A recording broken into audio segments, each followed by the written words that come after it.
In this segment, I'd like to talk a little bit about how do we adjust our focus? Suppose you were someone like me, because I went through this transformation.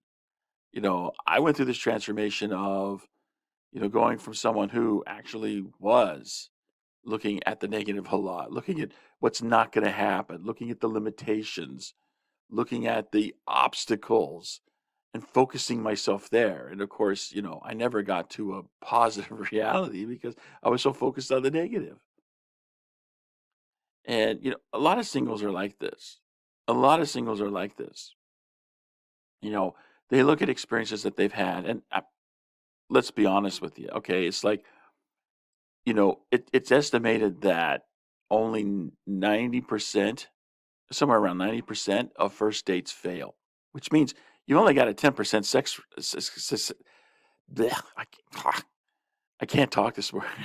I can't talk today. Uh, you've only got a 10% success rate. So if you had a 10% chance of succeeding, that means you're very likely to fail. And, most of us, we just go through this, beating ourselves up because it's like, oh, woe is me. What's wrong with me? How come this doesn't work out? When you're trying to do something that's only a 10% success rate. So now there are ways to boost that probability of success up. You can take action to boost that up. But I mean, we can talk about that in another conversation. What I want to get at with this conversation is that we beat ourselves up, and then, you know, it's easy to fall into this spiral of negativity where, we start looking at the limitations. It's like, well, why would anyone say yes to me? Why would anyone extend to me a dating invitation when nobody's extended it to me before, or very few have extended it to me before? Why would someone I really would want to date would extend an invitation to me? Or, why would that girl say yes to me? Because they've rejected me before. That all they ever do is reject me. I mean, it's easy to get down and focus on the negative because see, all you're seeing then, all you're choosing to see is the failure. But to flip that around, you've got to make a conscious decision to choose to look at the positive, to look at the possibility. Because see, here's the thing: in order to change and get your life to be somewhat more than what it is, you've got to have possibility somewhere in the head, right? You got to have it, in your conception of what the future could be, you've got to have possibility, possibility that things could be different. Because if you don't believe it's possible, then okay, you're DOA, you're dead on arrival. You're done. You're just done. Okay, you just might as well just stop there. I mean, and in fact, you might as well just lay down and die because there's no point in living. There really is no point in living. Now, please, I mean, if that's where you're at, don't fall through with that. There's hope. You can turn things around. You can turn things around. And I'm giving you the tools right now to help you do that. Part of, turning your life around is focusing on possibility and getting that ingrained. So I've said this before, I'll say it again. It all comes back to how you think. It all comes back to up here, peeps, how you think. So you have to believe that something different can happen for you. Not just that something different can happen, because that kind of makes it abstract. And, it's easier to say, well, it's easy for that person to have that possibility because that person has, X, Y, Z advantages that I don't have. No, no, no. You got to personalize this. You got to make it for you. So you got to believe that you have possibility, that it could be possible for you.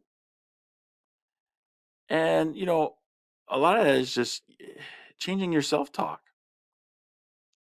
You want to change your thinking to be more positive, then you got to have positive self talk. Now, we all got messages playing up here in our heads, messages that just play automatically out of habit.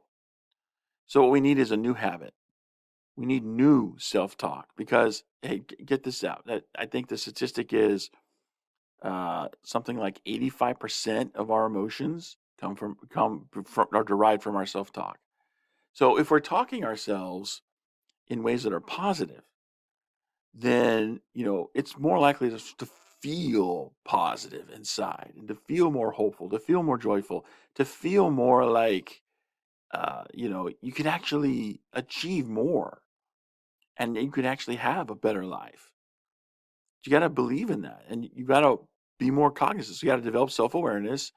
You've got to become more aware of the messages that you're giving to yourself and what your self-talk is. And when you see that a lot of it really is negative, I mean, we have strong negativity bias. That's just how we're hardwired. And so, you've got to put in a habit to overcome that negativity bias. You got to put in a new self-talk habit to be positive with yourself. And, if I talk about this in my book on habits, which you can get for free. Go to the Join the Journey Radio website and you can download the book for free. And there it talks about how to change your habits, because a lot of singles are singles simply because their habits are sabotaging them. So you want to put yourself into a different place. You got to look to your habits, because really, it's your habits that take you to wherever it is that you are. So, one of the habits that a lot of us need to work on is that self-talk habit that's inside. And, to change that self-talk habit, you've got to have a positive message to replace the negative message that's on autopilot in your head. So you need to be conscious. You need to be intentional about choosing the positive messages that you're going to play for yourself to replace that habit. And then you have to be self-aware so that when you know that habit's playing out in your head and you hear that negative message, you just say, oh, nope, I'm not going to say that. Here's what I'm going to say instead. And then you say whatever the positive message is.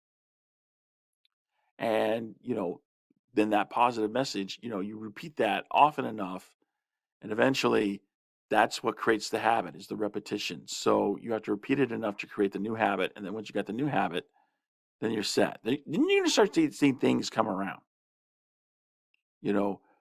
but if, you insist on, being negative, you insist on having a victim mentality that, your life is a result of what other people do.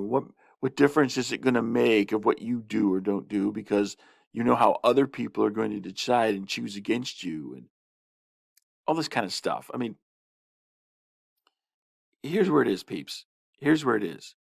You've got to come to a point where you own your life. Because if you don't own your life, then somebody else is owning it. Howdy, peeps. It's the wonderful, splendiferous host of Join the Journey Radio here. And if you like this video, do me a small favor. Look down below. See right there below the video where it says like? Yeah, press the like button. Yeah, thumbs up. Thumbs up, baby. Like this video. Do me a favor, like the video. And if you want to see more videos that we publish here on this channel, be sure to subscribe so you get notifications of all our latest content. If you want to see full-length videos of complete episodes of all the content that we produce, so Join the Journey Radio, The World of Ted, whatever it is, go to our website, jointhejourneyradio.com, and become a JJ's owner by subscribing to our membership community.